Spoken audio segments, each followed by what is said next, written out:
Bapak Ibu sekalian, peserta webinar nasional Pena Pesada tahun 2024, karena berkejaran dengan waktu, jadi saat ini kita akan langsung kepada narasumber selanjutnya.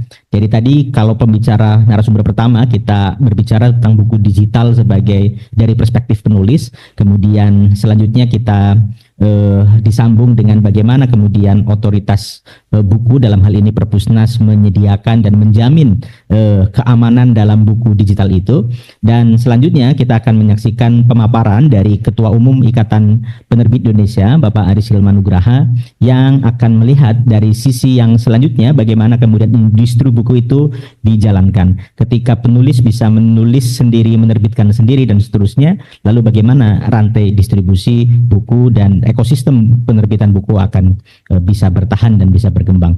Setelah hadir bersama kami Bapak Aris Hilman Nugraha sebagai Ketua Umum IKAPI. Sebelumnya kami sapa dulu Pak Aris. Selamat siang Bapak. Selamat siang. Assalamualaikum warahmatullahi wabarakatuh semuanya. Waalaikumsalam warahmatullahi wabarakatuh.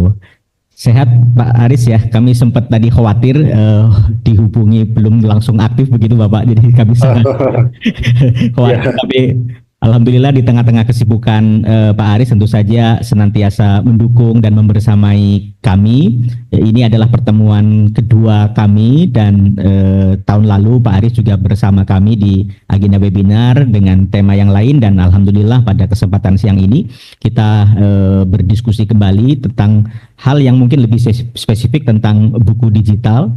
Pak Aris sudah pernah mengupasnya sebenarnya beberapa kali di tulisan-tulisannya, dan mari kita akan saksikan bersama bagaimana pandangan dari Ketua Umum IKAPI tentang buku digital ini.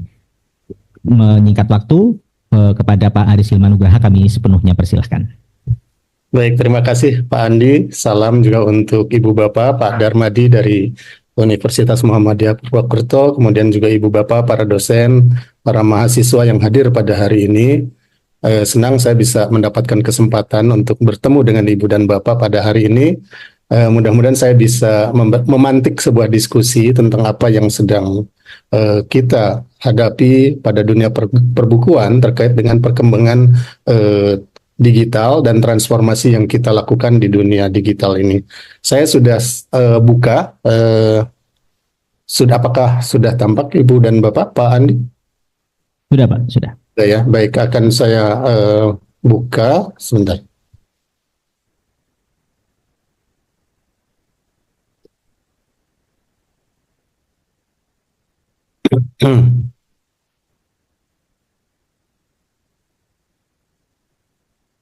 Ini terlihatnya udah penuh ya atau belum? Tampaknya agak tertutup ininya. Play mungkin Bapak, izin untuk play. Oh iya, belum ini. Playnya ketutup. Oke. Sebentar. Oke. Ya, siap. Baik, saya akan mulai untuk memperkenalkan ya, karena barangkali ada yang belum paham apa itu Ikatan Penerbit Indonesia atau IKAPI. Ini singkat saja, ini adalah asosiasi para penerbit. Jadi kalau ada banyak penerbit, nah di Indonesia itu ada setidaknya 2 organisasi penerbit, lebih sebenarnya lebih dari 2. Yang bersifat umum adalah Ikatan Penerbit Indonesia, siapapun bisa bergabung. Kami punya anggota sekitar 2.700 penerbit pada bulan ini. Saya rasa sudah agak lebih ya dari 2.700 karena tiap minggu itu, tiap pekan itu selalu ada penerbit baru yang mendaftarkan. Tentu ada penerbit lain, misalnya penerbit yang tergabung dengan afiliasi penerbit perguruan tinggi, kemudian juga ada bahkan perguruan tinggi Muhammadiyah pun memiliki asosiasi sendiri. Tetapi semuanya memang bergabung di IKAPI. IKAPI sendiri sudah lama ya, sudah 75 tahun pada tahun depan, usia yang barangkali di antara asosiasi lain yang ada di Kamar Dagang dan Industri itu yang paling tua. Kami adalah penyelenggara dari Indonesia International Book Fair dan Islamic Book Fair, 2 acara perbukuan terbesar tahunan yang ada di Indonesia, dan anggota dari sejumlah asosiasi penerbit internasional, baik itu di level dunia maupun regional. Tetapi di luar itu, yang kelihatannya besar-besar angkanya ini, IKAP itu sebenarnya juga adalah sebuah organisasi yang menghimpun para penerbit dari kelompok yang sangat besar maupun yang sebagian besar justru adalah dari penerbit kategori kecil yang mungkin jumlah karyawannya hanya 3 orang, 5 orang, hanya terdiri dari keluarga dan sebagainya. Nah, selanjutnya, ini adalah apa yang kita temui penerbit. Yang saya bagi di sini adalah berdasarkan produk, kelas, dan model bisnis. Ada yang menerbitkan buku umum, buku sekolah juga ada yang menerbitkan buku teks, ada non-teks, ada buku perguruan tinggi yang mungkin ibu bapak sudah tulis, itu adalah untuk kebutuhan para mahasiswa, sebenarnya masuknya kategori non-teks. Yang buku umum pun sangat banyak, ada buku anak, buku fiksi, religi, ada yang sifatnya how to, atau sekarang ini yang sedang sangat menjadi perhatian atau banyak dibeli adalah yang sifatnya mental healing gitu, atau untuk sifatnya improvement. Itu adalah buku-buku yang beredar di pasar sekolah pendidikan maupun juga di pasar trade.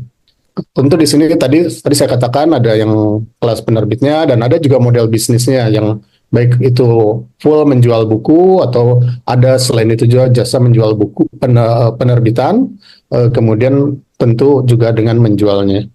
Nah, kita bicara tentang tantangan di dunia digital terkait dengan tren perkembangan pada saat ini yang seakan-akan semuanya melindas apapun yang ada di dunia kita, termasuk juga dunia perbukuan. Dunia perbukuan, termasuk juga para anggota IKP, itu sebenarnya sudah cukup keras ya beralih ke dunia digital ini. Misalnya saja, kita sudah tidak lagi kesulitan untuk mencari naskah. Naskah itu datang dengan sendirinya. Kita bisa menemukan di dunia digital dengan sangat mudah. Kita bisa menemukan di Wattpad, kita bisa menemukan di webtoon, web novel, dan apapun yang sifatnya adalah buku. Jadi ini adalah website agregator untuk konten-konten yang bersifat yang berisi terutama adalah storytelling. Nah, di situ banyak sekali. Kita tidak kesulitan untuk itu. Demikian juga misalnya dengan dunia digital ini, kita menjadi lebih mudah untuk memasarkan.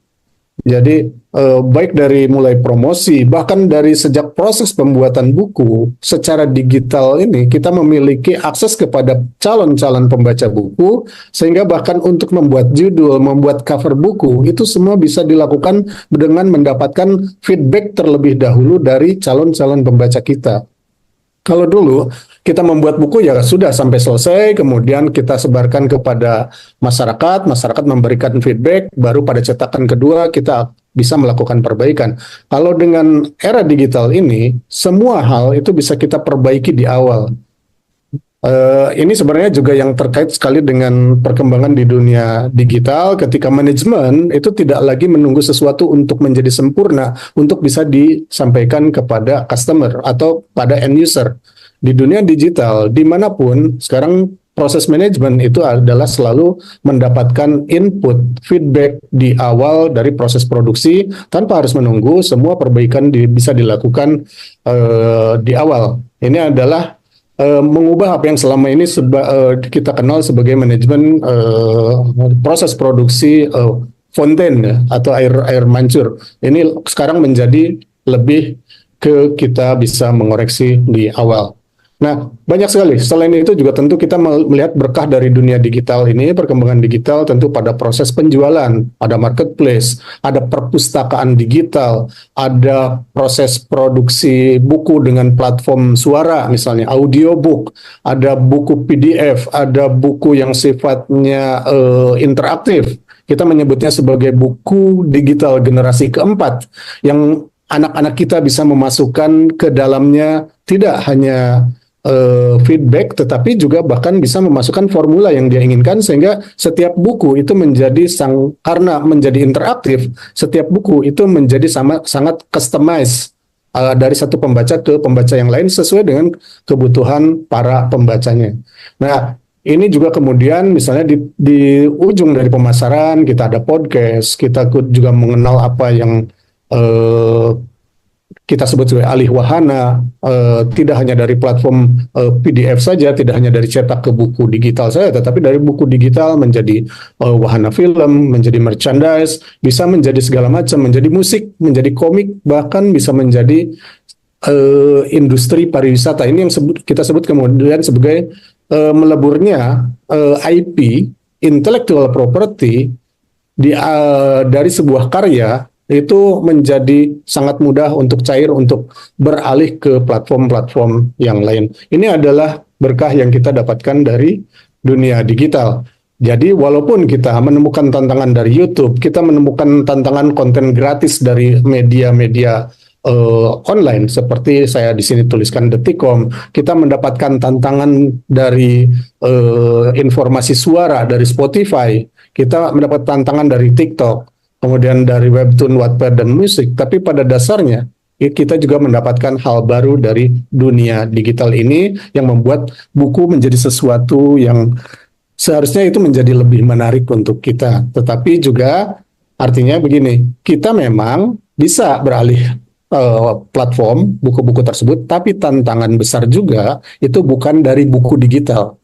Buku digital itu melengkapi buku fisik, buku kertas. Buku digital itu menyempurnakan fungsi-fungsi buku kertas. Sebagaimana juga buku kertas itu memiliki fungsi-fungsi, memiliki manfaat hal-hal tertentu, karakteristik yang tidak dimiliki oleh buku digital, sehingga tetap buku fisik, buku kertas itu akan tetap tumbuh. Nah, sekarang mari kita lihat apa yang ada di negeri kita. Ini yang saya kutipkan dari Statista.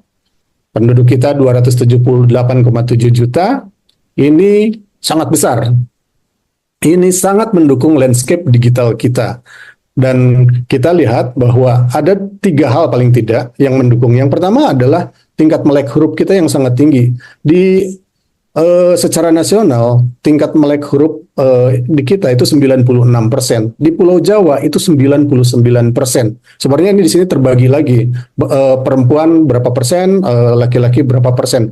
Tetapi yang penting dari situ bukan sekedar melek hurufnya, tetapi juga penduduk kita itu sebagian besar adalah masyarakat urban mayoritas. Kalau dulu kita mungkin berapa puluh tahun lalu selalu mengatakan bahwa sebagian besar penduduk kita berada di pedesaan, sekarang sebaliknya 60%, hampir 60% justru berada di perkotaan dan mereka berusia muda. Kalau kita rata-ratakan penduduk kita itu berusia 30. Ini apa yang kita selama ini kenal sebagai bonus demografi, dan apakah kita akan memanfaatkannya? Apakah kita bisa membuat anak-anak muda ini membawa pada kemajuan, membawa pada visi 2045 Indonesia emas? Itu sangat penting dengan apa yang kita bisa dapatkan dari gambaran populasi ini. Nah, berikutnya, karena ini terkait dengan tema digital, kita bisa lihat bagaimana keterhubungan masyarakat kita dengan internet. Nah, selama ini memang kita sangat melesat pertumbuhan pemanfaatan internet kita, tetapi kemudian menjadi lebih mendatar, relatif konstan dengan pertumbuhan 0,8% atau sekitar tambahannya 1,5 juta dibandingkan tahun 2023. Dan kita juga masih mengalami penambahan koneksi saluran mobile. Ini luar biasa, kita lihat bahwa dari populasi 278 juta, jumlah ponsel di negeri kita itu 353 juta.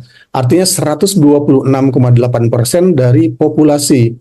Jadi mungkin banyak juga di antara ibu dan bapak yang hadir di sini memiliki 2-3 ponsel, tergantung kebutuhannya untuk apa.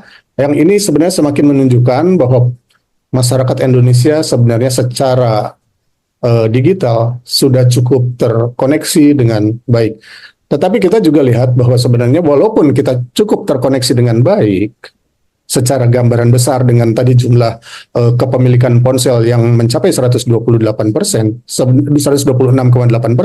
tetapi kita masih memiliki jumlah orang yang tidak terkoneksi dengan internet yang cukup besar, 33,5%, dan itu artinya jumlahnya adalah 93.401.000 masyarakat Indonesia itu belum terjangkau oleh internet. Jadi kalau kita dengan bersusah payah, misalnya kami dari IKAPI dengan para penerbit mencoba menerbitkan buku-buku digital, kita tidak boleh lupa akan kewajiban juga untuk memberikan buku kepada 93 juta masyarakat kita. Karena fungsi buku itu sebenarnya adalah pada transfer ilmu pengetahuan. Fungsi buku itu bukan sekedar kita menulis buku kemudian bukunya kita simpan. Fungsi buku itu adalah ilmu yang kita sampaikan pada buku tersebut sampai kepada masyarakat. Kalau hanya sampai kepada sebagian masyarakat yang sudah terakses, sudah terpapar oleh digitalisasi, berarti kita mengabaikan yang 93 juta. Itu kita bersikap tidak adil kepada masyarakat kita yang 33,5% itu. Jadi betul tadi dikatakan oleh Pak Gani dari Perpusnas gitu ya, ada Bintang Pusnas, ada Ipusnas, itu mempermudah akses terhadap bahan bacaan, terhadap buku, artinya juga mempercepat perbaikan pada indeks literasi masyarakat kita, tetapi kita semua tidak boleh lupa bahwa kita punya kewajiban terhadap masyarakat yang 93 juta tersebut.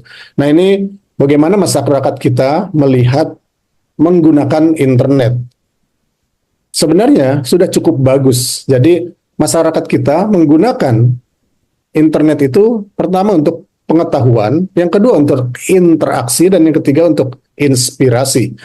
Ini adalah angka yang sebenarnya cukup baik, bahwa mungkin baca buku kurang, tetapi sebenarnya itu bukan berarti kekurangan minat terhadap pengetahuan. Karena ternyata 83,1% penduduk kita mengakses internet itu untuk kebutuhan mendapatkan informasi, mendapatkan berita. Kemudian baru kita bicara soal bahwa masyarakat kita 70,9% juga menggunakannya untuk berinteraksi, dan kita tahu bahwa WhatsApp adalah salah satu platform yang paling menyedot paket internet kita. Selain itu, kebutuhan akan ide-ide baru, inovasi, inspirasi itu mencapai 70,6% dari pengguna internet kita. Satu hal yang menarik adalah e-commerce. E-commerce itu menjadi gaya hidup berbelanja masyarakat kita, karena hampir 60% pengguna internet yang berusia produktif 16 sampai dengan 60 tahun melakukannya. Jadi ada belanja mingguan dari masyarakat kita, belanja mingguan secara digital, dan itu dipermudah dengan ketersediaan fasilitas bayar. Dan ini juga menunjukkan bahwa ada kepercayaan masyarakat kita terhadap ekosistem belanja digital kita. Karena kalau kita tidak percaya, misalnya khawatir kita uangnya ditipu, kita kehilangan misalnya kalau kita menggunakan kartu kredit kemudian terjadi fraud misalnya, itu akan membuat ekosistem marketplace kita tidak akan jalan. Tetapi masyarakat kita memiliki kepercayaan sehingga cukup besar. Dan dari situ kita juga melihat bahwa memang ada ketertarikan para pembelanja ini, misalnya karena ada kupon gratis, ada kupon diskon, atau juga 47% masyarakat kita tertarik berbelanja di marketplace atau di dunia digital adalah karena tawaran bebas ongkos kirim. Nah, sebenarnya apa yang membuat kita harus menjadi lebih cermat terhadap transformasi digital ini, terutama adalah apa yang kita sebut sebagai aktivitas membaca. Yang di sini saya maksudkan adalah bukan sekedar mengakses dunia digital. Karena begini, modal terbesar bagi masyarakat untuk kemajuan, dan seperti yang kita harapkan menjadi kemajuan di 2045, Indonesia lepas dari jebakan kelas menengah itu menjadi negara maju, itu adalah kita harus sadar tidak ada satupun negara maju di dunia ini yang bisa berkembang kemudian menjadi bagian dari negara maju yang melupakan dunia bukunya. Tidak ada satupun yang melupakan indeks literasi masyarakatnya. Indeks literasi itu bukan sekedar minat baca. Kita percaya masyarakat Indonesia itu suka membaca, tetapi persoalannya adalah apakah mereka kemudian mendapatkan akses baca? Kemudian juga apakah di dunia digital itu kemudian akses baca itu berkembang menjadi kebiasaan membaca, minat baca, akses baca, kebiasaan membaca, dan kemudian ujungnya adalah reading society. Kalau masyarakat kita tidak mencapai reading society, jangan harap masyarakat kita akan membawa negaranya menjadi bagian dari negara maju. Tidak ada satupun negara maju yang tidak juga merupakan masyarakat membaca. Jadi kita miliki modal melek huruf, kita miliki modal minat baca, tapi yang menjadi PR terbesar kita adalah bagaimana membuat itu semua menjadi sebuah kebiasaan membaca, karena dengan pembinaan membaca yang terus-menerus dan akses bacaannya yang bagus, misalnya tadi perpustakaan mudah, membeli buku murah, kemudian juga toko bukunya ada, marketplace-nya juga menyediakan buku-buku yang terjangkau. Nah, tapi kemudian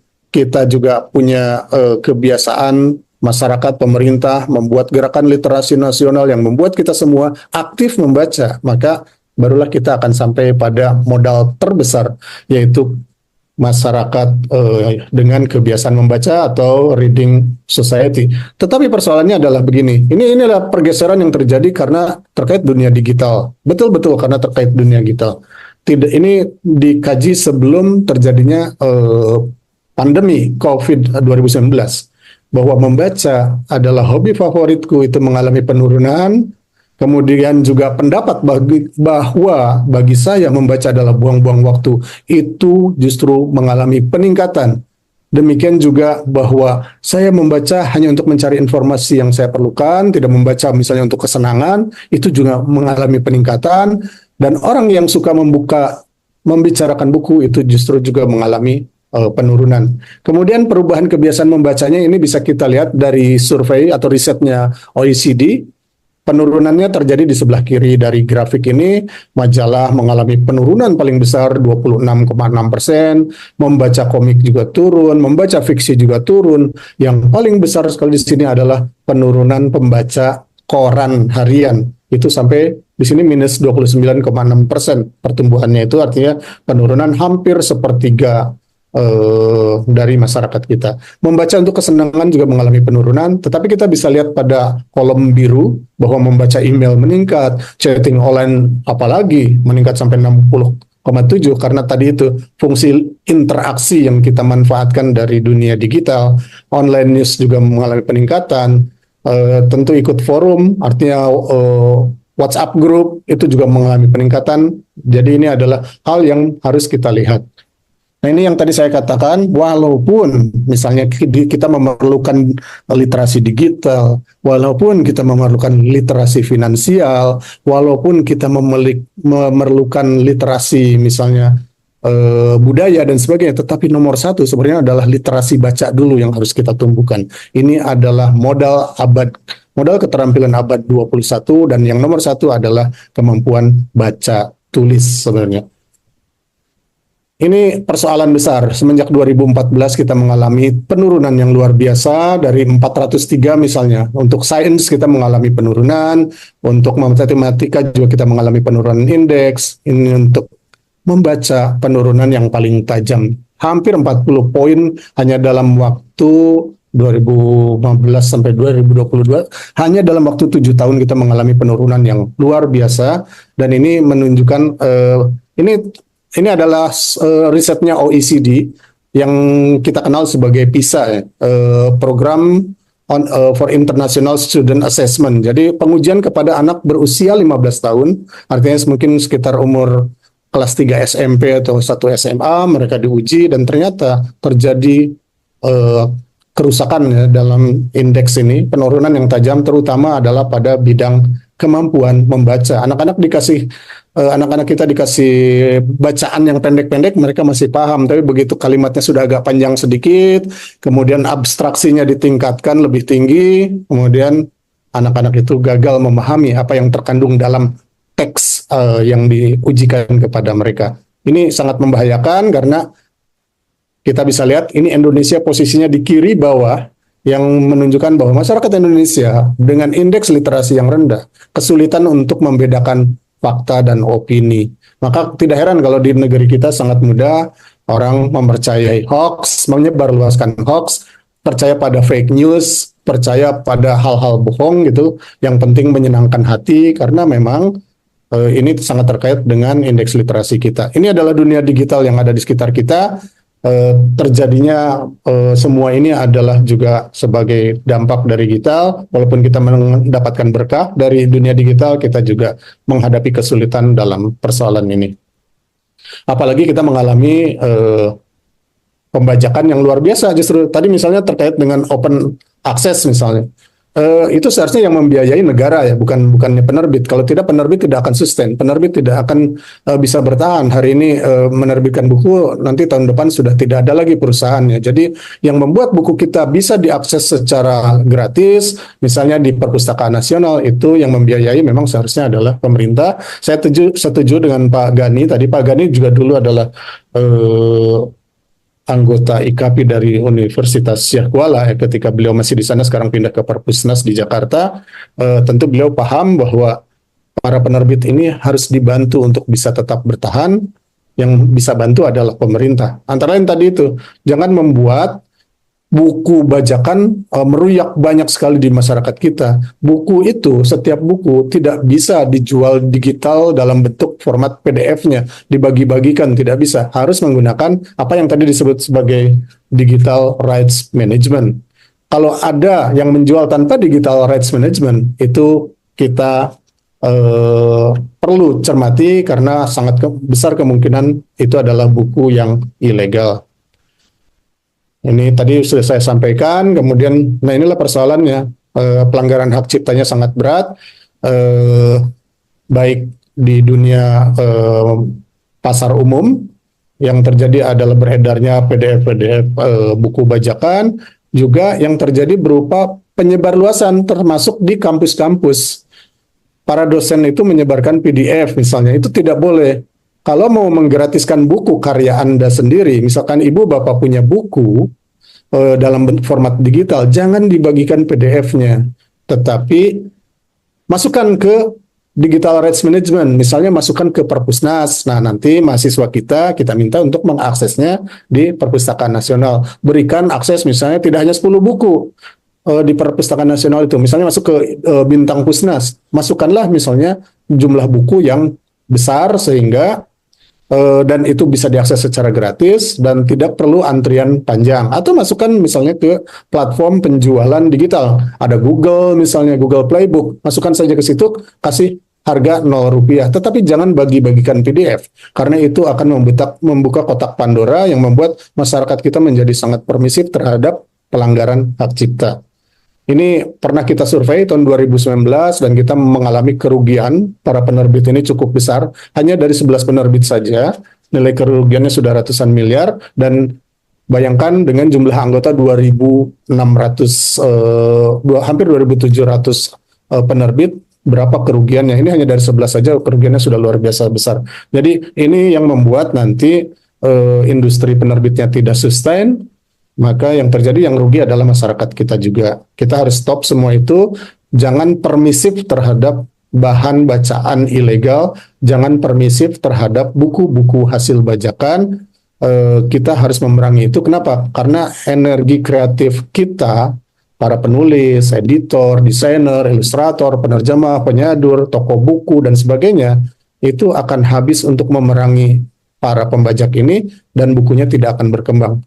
Padahal modal terpenting pada industri kreatif saat ini itu adalah penghargaan terhadap intellectual property.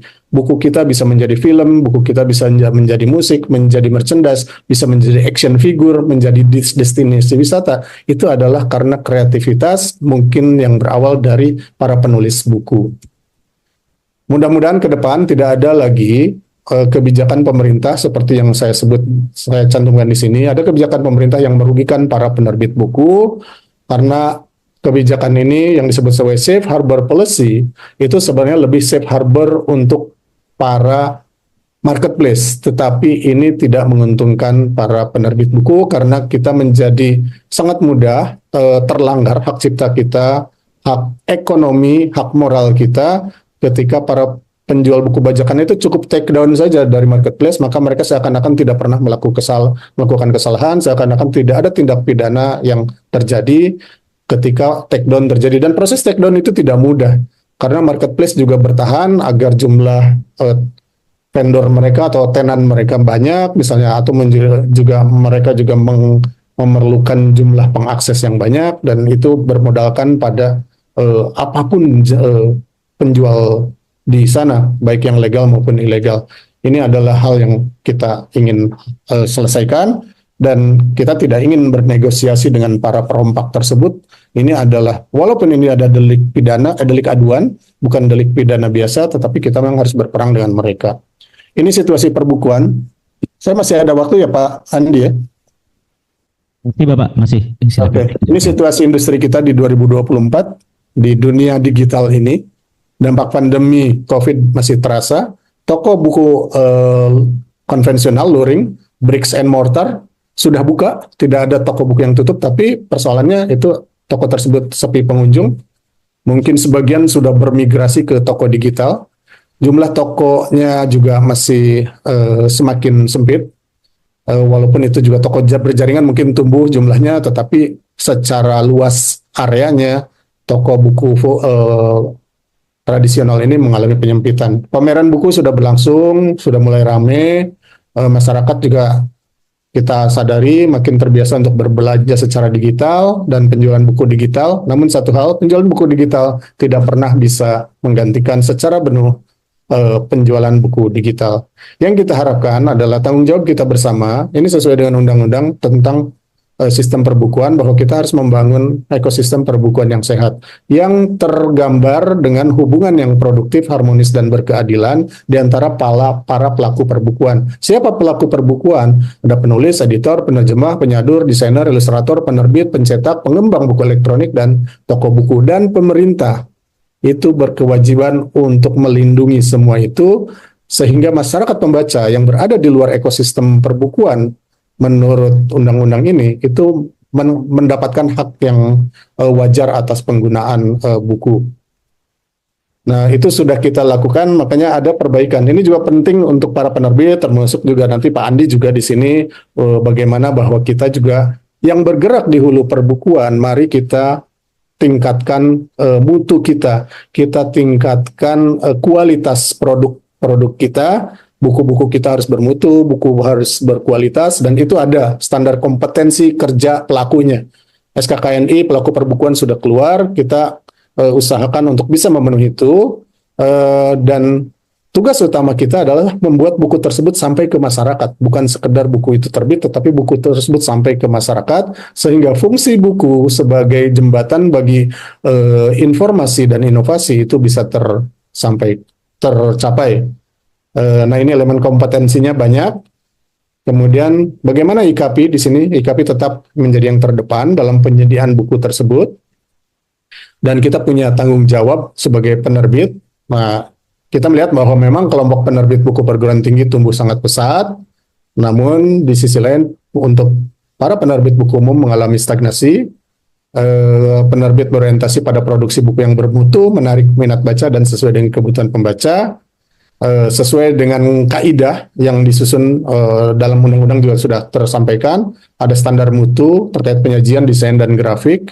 Kemudian juga tentu kita memenuhi juga perkembangan teknologi, dan kita juga menjamin keanekaragaman. Kita juga menggarap buku yang melibatkan buku itu, para pelakunya juga memenuhi standar. Yang penting sebenarnya, ini penutup yang sangat penting. Biasanya saya taruh di depan, ini saya simpan di belakang. Yang penting adalah para pemimpin kita menunjukkan leadership-nya, menunjukkan kepemimpinannya bahwa mereka mencintai buku. Ini akan membawa masyarakat kita pada kecintaan terhadap buku juga, dan ini adalah modal terbesar bagi kita untuk mencapai visi 2045 Indonesia Emas, bahwa kita akan menjadi masyarakat yang maju. Demikian Pak Andi, terima kasih atas kesempatan waktunya. Baik, terima kasih Pak Aris Hilman. Datanya tentu saja sangat lengkap dan padat, dan materinya sangat daging semua Bapak. Terima kasih atas pencerahannya dan datanya. Sepertinya ini sangat menarik dari antusias juga dari para peserta yang hadir. Sudah ada langsung yang angkat tangan? Bisa langsung menyampaikan saja sesuatu ya, karena waktunya juga terbatas. Silahkan. Ya Pak, izin bertanya. Ya silakan. Sebutkan nama dan dari institusi mana. Sebelumnya perkenalkan, nama saya Abid Khotibul Umam. Saya dari program Magister Manajemen Pasca Sarjana Sekolah Tinggi Ilmu Abdin Palembang. Izin bertanya Bapak kepada moderator, bagaimanakah langkah konkret yang IKP ambil dalam meningkatkan minat baca bagi mahasiswa atau pelajar di Indonesia? Dan apakah IKP punya akses untuk memberikan masukan dan mengambil keputusan di kementerian terkait? Mungkin itu saja Bapak, terima kasih. Baik, terima kasih mahasiswa Magister Manajemen. Mungkin langsung aja Pak Aris, mumpung masih hangat ini, silakan. Baik, terima kasih Mas Abid dari Palembang. Gini, para penerbit itu bertanggung jawab seharusnya, idealnya itu bertanggung jawab pada hulu dari industri perbukuan. Jadi seharusnya bertanggung jawab atas produk bukunya. Jadi misalnya kalau penerbit bisa menghasilkan buku yang berkualitas, yang memang kontennya sangat dibutuhkan oleh masyarakat, juga menarik masyarakat untuk membaca buku, seharusnya itu menjadi hal yang cukup gitu. Tetapi dunia perbukuan kita tidak seperti itu. Ketika kita didorong nih oleh kementerian misalnya pendidikan itu sangat rajin untuk membina para penerbit. Kami diharuskan untuk misalnya tadi itu penulisnya tersertifikasi misalnya, kemudian buku-bukunya memenuhi standar kaidah penerbitan dan sebagainya, itu didorong di situ. Tetapi kalau ujungnya itu adalah sebenarnya tadi kebiasaan membaca. Kalau ujungnya, hilirnya tidak dibina, buku ini tidak akan pernah menemukan pembacanya. Buku yang berkualitas ini tidak akan pernah sampai kepada pembacanya. Jadi, menurut kami begini, IKP tentu tidak boleh berlepas tangan, maka IKP pun harus turut membangun hilir dari perbukuan kita. Buku-bukunya harus bagus, tetapi IKP bertanggung jawab juga untuk turut membangun kebiasaan membaca. Tetapi banyak hal sebenarnya bukan di luar kemampuan IKP. Misalnya adalah akses terhadap bahan bacaan. Jadi modalnya kan tadi kita sudah punya tingkat melek huruf yang sangat tinggi, 99% di Pulau Jawa atau 96% di tingkat nasional. Tetapi yang perlu kita lakukan juga adalah akses bukunya ada nggak? Perpustakaan kita ada nggak? Persoalannya kan di situ. Akses terhadap bahan bacaan di kita itu adalah PR besar. Kenapa? Karena misalnya saya bicara soal data dari Perpusnas sendiri, dari Kemendikbud sendiri, bahwa misalnya di tingkat SD dari 100% sekolah dasar itu hanya 60% yang memiliki perpustakaan. Berapa persen perpustakaannya yang layak dari 60% itu? Tidak lebih dari 19% saja. Jadi bayangkan saja gimana kita buku-buku yang bagus itu tidak akan pernah sampai kepada anak-anak kita. Pertama karena belum tentu sekolah punya perpustakaan. Yang kedua juga perpustakaannya ternyata tidak layak. 2 tahun lalu saya pernah atas fasilitasi dari Kemendikbud melakukan survei terhadap kualitas perpustakaan di tingkat sekolah menengah pertama, baik itu SMP maupun madrasah sanawiyah. Dan yang saya temukan itu menyedihkan bahwa kondisi perpustakaan di tingkat itu hanya di 3 provinsi, Jawa Barat, DKI, dan Banten. Dan yang menyedihkan adalah kondisi perpustakaannya ternyata mirip gudang gitu yang saya temukan. Bagaimana anak-anak kita tertarik untuk pergi ke perpustakaan ketika suasana perpustakaan itu berisi tumpukan buku, tapi bukunya tidak diatur. Tidak ada misalnya menggunakan DW desimal dan sebagainya. Jadi yang terjadi adalah ya anak-anak kita tidak akan pernah pergi ke perpustakaan, dan kita belum melihat lagi koleksinya pun juga ada koleksi yang lama yang tidak akan menarik, yang tidak sesuai dengan kebutuhan peer anak tersebut. Dia pergi ke perpustakaan sementara teman-temannya pergi ke toko buku. Itu ada gap antara buku di perpustakaan dan buku yang ada di toko buku, sehingga anak kita yang pergi ke perpustakaan pada akhirnya merasa bukunya tidak menarik. Nah, ini adalah yang terjadi, dan IKP tentu akhirnya turut berperan. Apa yang kita lakukan dengan pameran-pameran buku, baik di tingkat pusat Jakarta misalnya dengan Islamic Book Fair maupun Indonesia International Book Fair, maupun juga pameran yang cukup aktif misalnya di Jawa Barat, Yogyakarta misalnya, atau di Jawa Timur, di Sumatera juga terjadi sejumlah pameran. Itu adalah bagian dari upaya kita untuk meningkatkan minat baca. Tentu bukan hanya mahasiswa tetapi juga bagi masyarakat secara umum. Apakah IKP terlibat dalam sejumlah kebijakan? Dia tentu IKP terlibat di sini. Kami biasa selalu diundang untuk kebijakan-kebijakan pemerintah, terutama misalnya adalah yang pertama Kementerian Pendidikan. Itu sudah jelas bahwa barangkali rapat itu setiap bulan selalu ada untuk meminta masukan dari IKP terhadap kebijakan dunia perbukuan. Selain itu juga ada di kementerian dulu Parekraf, sekarang Kementerian Ekraf. Kami juga selalu dimintai pendapat bagaimana industri perbukuan seharusnya. Kami baru saja bertemu dengan Wakil Menteri Perindustrian, bagaimana agar industri perbukuan dan percetakan buku itu juga bisa sustain dan bahkan juga bisa tumbuh. Kami juga turut dalam penyusunan sejumlah regulasi di Kementerian Hukum dan Hak Asasi Manusia. Misalnya yang terakhir adalah dengan keluarnya sebuah peraturan Menteri Hukum dan HAM yang terkait dengan penggunaan hak cipta sekunder di kampus-kampus. Kalau dulu misalnya, atau bahkan sekarang misalnya, ibu bapak mungkin terbiasa untuk memfotokopi, untuk membagikan PDF di kampus, di sekolah, dan sebagainya. Sekarang diatur oleh pemerintah. Jadi misalnya, seharusnya dengan peraturan yang sudah keluar ini, yang di dalamnya juga IKAP terlibat, seharusnya setiap kali kita memfotokopi, itu ada royalti untuk penulis.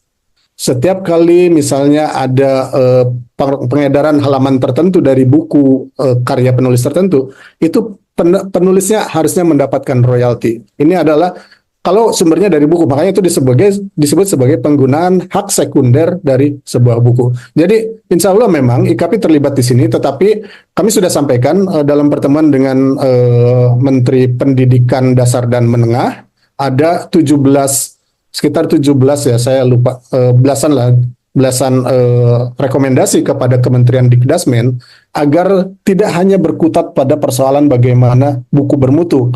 Karena penerbit saya yakin itu juga sudah mencoba sekuat tenaga untuk meningkatkan kualitas. Tetapi yang lebih penting yang kita harapkan dari Kemendikdasmen adalah membina hilir perbukuan dengan mengaktifkan kembali gerakan literasi di sekolah. Dan alhamdulillah misalnya pada tahun ini kan sudah ada kebijakan misalnya sastra masuk kurikulum. Ini nanti hari Selasa saya juga akan bicara lagi di Kemendikdasmen bagaimana meningkatkan literasi di sekolah. Karena kalau demand-nya tidak dibina, maka percuma saja kita membuat buku-buku yang bagus. Kalau kebutuhan membaca bukunya tidak dibina, reading habit-nya tidak dibangun, reading society-nya tidak dibangun, percuma saja kita membuat buku-buku bermutu. Ini yang terjadi di Malaysia. Kebetulan saya baru pulang dari rapat Asosiasi Perbukuan Asia Tenggara di Shah Alam, Malaysia. Di sana,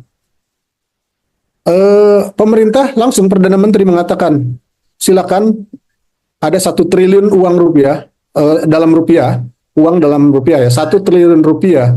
Anak-anak silahkan akses marketplace punya pemerintah ini untuk mendapatkan buku non-teks.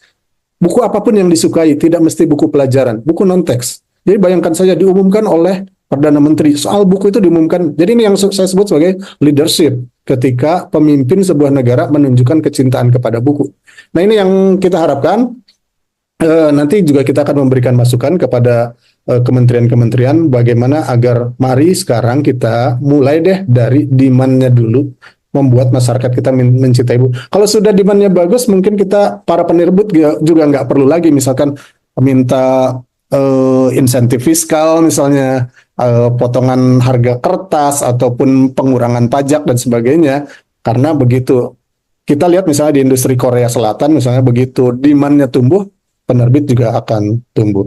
Kira-kira begitu yang Mas atau Pak Abid ya, yang sedang terjadi dalam yang terkait dengan kebijakan di pemerintah maupun juga apa yang kita lakukan di IKAPI.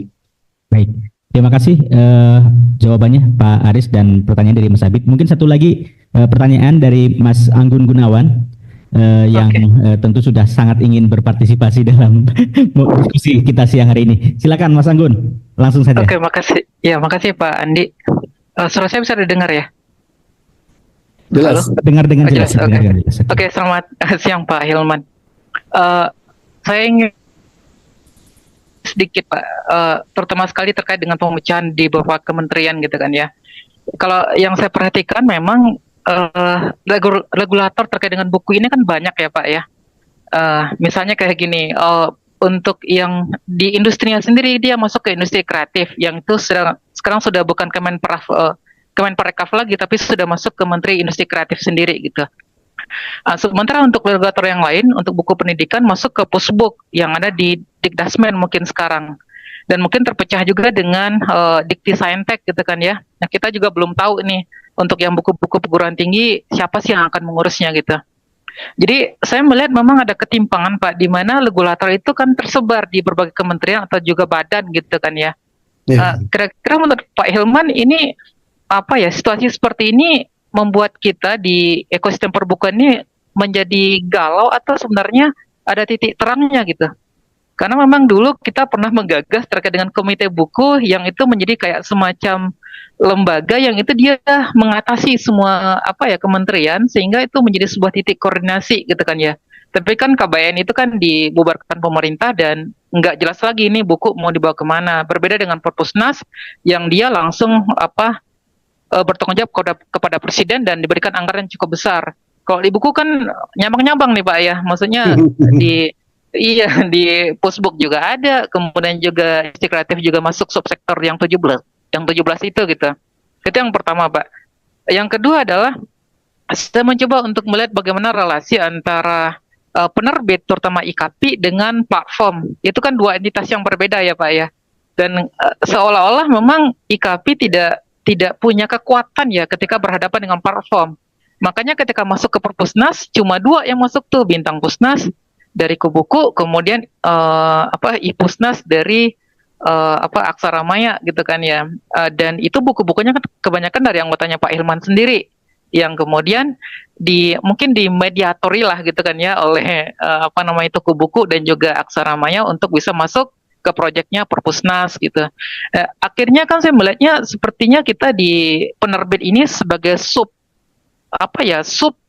division dari si platform digital itu sendiri.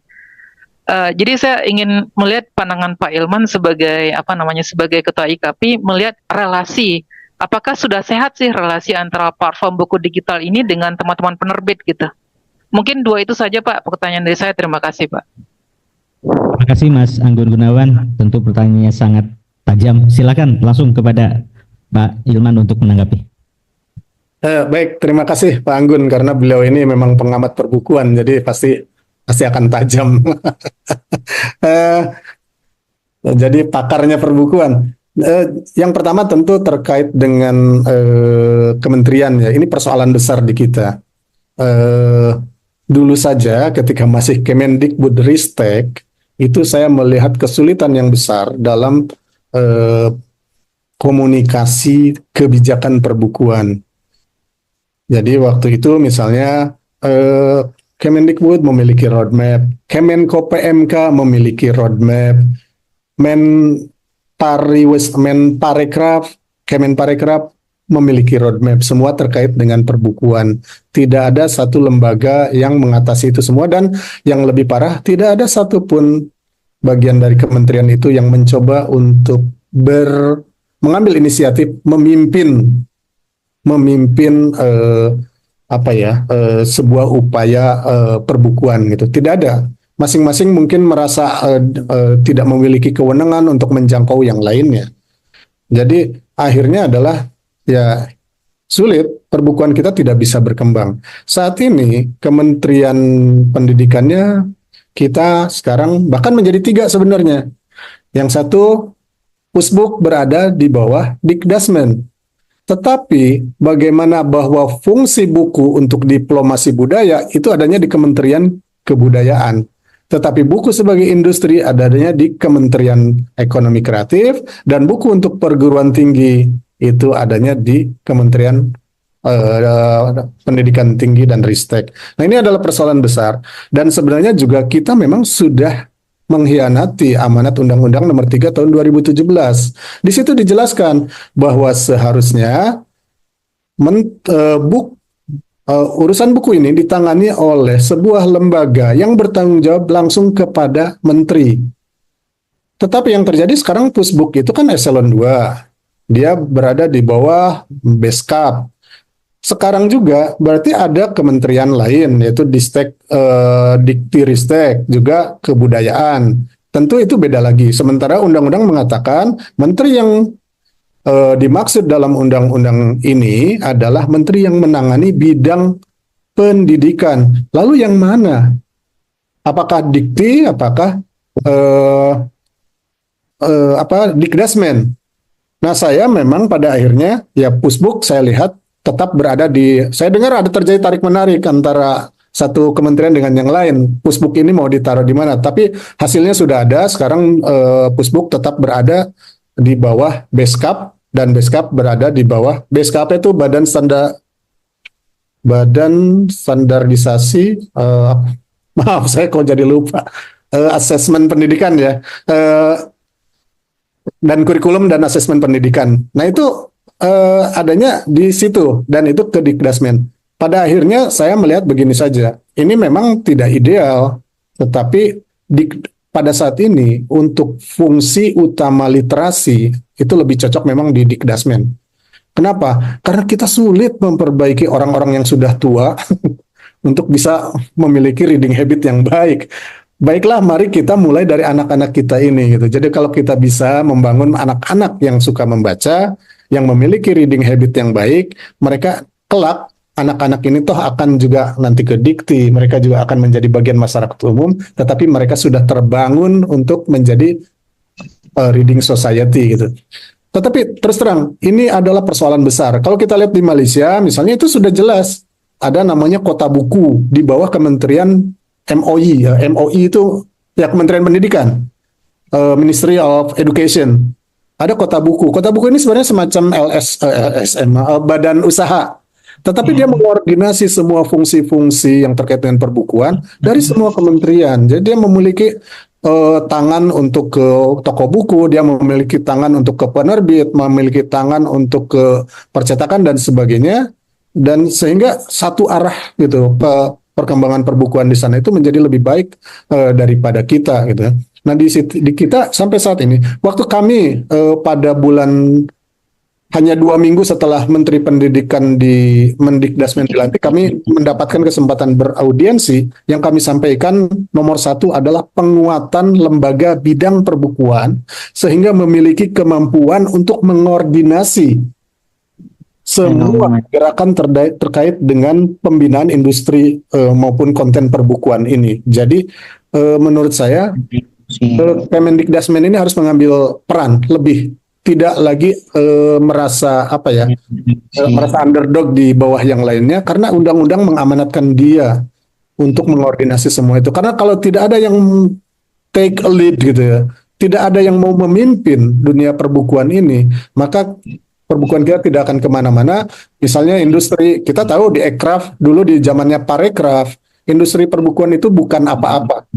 Walaupun termasuk industri kreatif, kami tidak punya nomenklatur penerbitan di industri di kementerian tersebut dulu ya. Mudah-mudahan nanti ada perbaikan. Perbukuan penerbitan bukan industri unggulan di sana. Perbukuan penerbitan bukan industri prioritas. Dan apalagi dari 17 subsektor ekonomi kreatif itu harus bersaing dengan pariwisata pada saat itu. Anggarannya lari ke pariwisata semua. Buku tidak kebagian pada saat itu. Jadi ini yang menyedihkan untuk kita. Mudah-mudahan nanti ada perbaikan dengan adanya Kementerian Ekraf. Karena bagaimanapun buku itu menurut mereka di Kemenparekraf pada saat itu adalah urutan nomor 4 penyumbang kontribusi terhadap GDP kita. Nomor 4 di ekonomi kreatif gitu. Nilainya 69 triliun dalam setahun. Tetapi apa yang pemerintah berikan kepada perbukuan kita itu kecil sekali. Jadi tidak sebanding dengan apa yang kita sumbangkan kepada ekonomi bangsa kita itu. Mudah-mudahan ada perbaikan, karena saya melihat bahwa pada saat ini kepemimpinan leadership di negeri kita adalah berisi orang-orang yang mencintai buku. Tidak hanya para menterinya, tetapi juga kita lihat bahwa presiden menunjukkan kecintaan terhadap buku. Perpustakaan di rumahnya bagus gitu ya. Kita sudah lihat videonya bagaimana perpustakaannya luar biasa, dan setiap kali keluar negeri yang dituju juga selain forum resmi adalah berbelanja ke toko buku. Itu penting untuk menunjukkan kepada masyarakat bahwa buku itu layak dicintai gitu. Nah, tinggal bagaimana tadi perbaiki. Nah, ini Pak Anggun dari Polimedia nanti bisa bedah ini. Ini adalah persoalan besar bahwa secara struktur kita kita memiliki kelemahan luar biasa dalam hal perbukuan, karena tidak akan ada sebenarnya nanti institusi yang akan memimpin dunia perbukuan kita.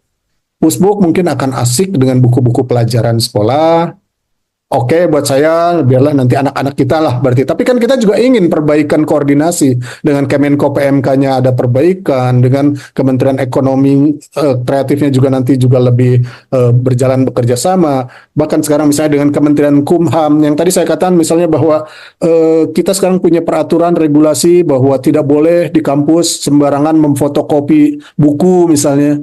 Itu sampai sekarang di Kementerian Dikti itu belum setuju dengan itu, sehingga aturan ada namanya blanket license bahwa universitas itu harus membayar kepada kreator, penerbit dan penulis buku itu belum jalan di perguruan tinggi. Kenapa? Karena memang tadi itu tidak satu padunya gerakan kita yang terkait dengan buku tersebut. Mudah-mudahan Pak Anggun ini kita masih harus agak repot ini terkait dengan banyaknya yang harus kita datangi untuk turut memberikan sumbangan. IKAPI datangi semua untuk agar kita bisa ya kita juga bagian dari tadi pelaku perbukuan yang bertanggung jawab atas semua dari hulu sampai ke hilir dunia perbukuan ini. Mungkin yang kedua tadi Pak tentang platform Pak, tentang platform itu begini. Sebenarnya begini, bagi kami para penerbit, platform itu biarlah menjadi wilayahnya. Karena kalau dalam undang-undangnya juga memang ada pengembang buku elektronik. Menurut saya itu termasuk di dalamnya adalah platform tersebut. Hanya yang harus disadari adalah oleh para pengembang platform tersebut, jangan hanya melihat situasinya seakan-akan bukan sekedar perpindahan platform dari kertas menjadi screen. Tetapi kita bisa lihat bahwa ekosistemnya sudah berubah. Kalau dulu misalnya kami memasok buku ke perpustakaan, itu pembacanya kira-kira akan terkonsentrasi di wilayah perpustakaan itu saja. Perpustakaan di Sukabumi akan dibaca koleksinya oleh masyarakat Sukabumi. Di Jakarta akan dibaca oleh masyarakat Jakarta. Sekarang ini tidak. Orang Sukabumi bisa mengakses perpustakaan daerah Jakarta. Orang Jakarta bisa mengakses perpustakaan daerah Sukabumi. Nah, itu harus dilihat. Jadi, misalnya untuk penerbit nih, janganlah harga buku itu hanya dilihat dengan misalnya, oh buku digital berarti setelah jadi buku digital tidak ada lagi biaya pengiriman. Oh karena sudah digital maka tidak ada lagi biaya cetak. Oke, berarti harga buku harus dikurangi. Dari harga buku cetak dikurangi biaya distribusi, biaya promosi, biaya cetak. Oke, berarti ketemulah bahwa harga buku yang masuk dari penerbit ke perpustakaan itu kira-kira nilainya sekian persen dari harga buku cetaknya. Itu tidak bisa seperti itu cara berhitungnya. Karena kalau seperti itu yang terjadi nih sekarang ini misalnya, Perpusnas menurut saya juga harus mengecek ini bahwa kualitas buku yang masuk itu menjadi turun. Kenapa? Karena penerbit didesak untuk membuat buku sebanyak-banyaknya. Kalau tidak, mereka akan rugi, tidak sustain. Padahal kan penerbit harus sustain agar bisa terus berkarya. Tetapi sekarang ini ada kecenderungan bahwa sejumlah penerbit juga membuat buku sebanyak-banyaknya, kemudian memasukkan ke Perpusnas melalui platform tersebut yang ada sekarang ini, dan agar bisa tetap hidup, maka membuatlah buku sebanyak-banyaknya. Bagaimana kita bisa menjaga kualitas kalau sudah seperti itu? Jadi kesadaran dari platform terhadap kualitas buku yang akan berimpact kepada sustainability dari para penerbit itu harus diperhatikan. Dan menurut saya Perpusnas juga harus melihat itu. Tolong cek deh buku-bukunya apa memang memenuhi syarat mutu misalnya. Jangan hanya berdasarkan semua dimasukkan gitu demi mencapai jumlah buku minimal dari sebuah bangsa gitu kan. Selama ini selalu dikatakan bahwa buku kita itu harusnya dibaca oleh sekian orang, tetapi kenyataannya sekarang satu buku ditunggu oleh 90 orang, maka yang kita lakukan adalah memperbanyak jumlah buku, maka meledaklah jumlah ISBN dan sebagainya, tetapi kemudian kita tidak lihat bahwa apakah kualitasnya mengikuti kuantitas tersebut? Ternyata kan tidak. Nah, jadi termasuk juga platform kita harapkan juga untuk lebih menjaga keberlanjutan, kesinambungan usaha penerbitan dengan menjaga kualitas dari penerbit, sehingga buku itu tidak ditinggalkan oleh pengunjung perpustakaan, begitu. Baik, terima kasih Pak Aris Hilman atas jawabannya. Mas Anggun, mungkin demikian yang bisa dijawab oleh Pak Aris. Kami rasa waktunya tentu tidak cukup untuk mendiskusikan ini. Ketika bertemu para tokoh-tokoh dan para pengamat-pengamat buku, tentu diskusinya akan sangat dalam. Namun sekali lagi sayang sekali waktu membatasi kita semua, sehingga kemudian mudah-mudahan akan semakin banyak acara yang serupa di Mas Anggun di Polimedia. Mudah-mudahan juga akan sering mengadakan acara-acara yang bisa memperluas wawasan kita dan membangun kesadaran kita bersama.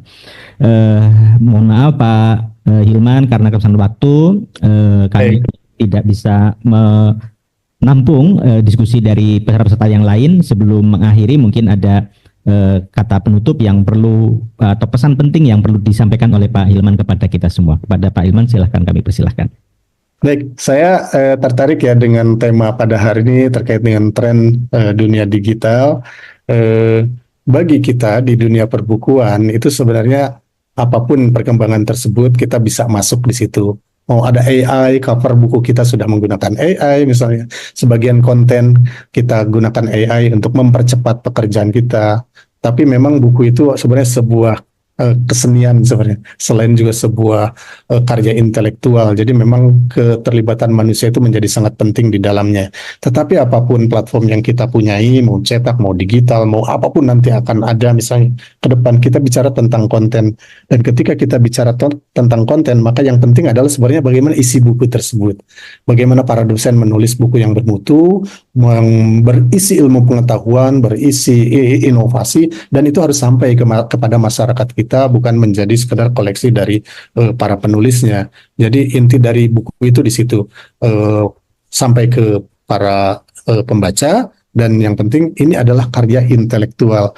Nah, yang harus kita bangun adalah penghargaan terhadap karya intelektual itu. Makanya kalau ke depan IP itu menjadi sangat penting. Tolong dijaga intelektual properti ibu bapak semua yang menjadi penulis itu mungkin tidak akan berhenti pada buku saja, tetapi itu bisa berkembang pada apapun. Ini yang harus kita jaga. Dan kalau kita ingin IP kita dihargai, maka kita juga harus bisa merawat. Jangan membuka kotak Pandora misalnya dengan membagi bagian PDF kepada mahasiswa. Berikanlah melalui digital rights management yang benar, misalnya di websitenya Pena Persada misalnya, sehingga diakses tapi tidak bisa diperbanyak. Diaksesnya gratis tapi tidak bisa dibagi-bagikan gitu. Karena ini adalah semacam gimmick untuk masyarakat kita untuk menghargai hak cipta atau intellectual property ini. Demikian Pak Andi, terima kasih. Baik, terima kasih Pak Hilman.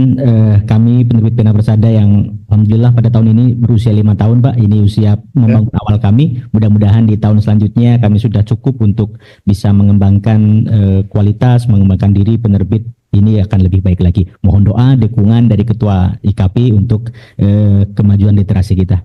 Bapak Ibu sekalian yang kami hormati, demikian tadi presentasi pemaparan yang sangat luar biasa dari Pak Aris Hilman, Ketua Umum IKAPI. Kita berikan tepuk tangan yang meriah untuk Pak Aris. Terima kasih. Senantiasa diberikan kesehatan, kesuksesan selalu. Dari kami ucapkan terima kasih banyak Pak Aris Hilman. Baik. Saya mohon pamit kepada Ibu Bapak semuanya, Pak Andi, juga para dosen, juga tadi ada Pak Darmadi dari UMP. Mohon maaf kalau ada kesalahan. Kurang lebihnya ya, saya mohon maaf. Dan sekali lagi terima kasih. Saya pamit ya. Assalamualaikum warahmatullahi wabarakatuh. Waalaikumsalam warahmatullahi wabarakatuh.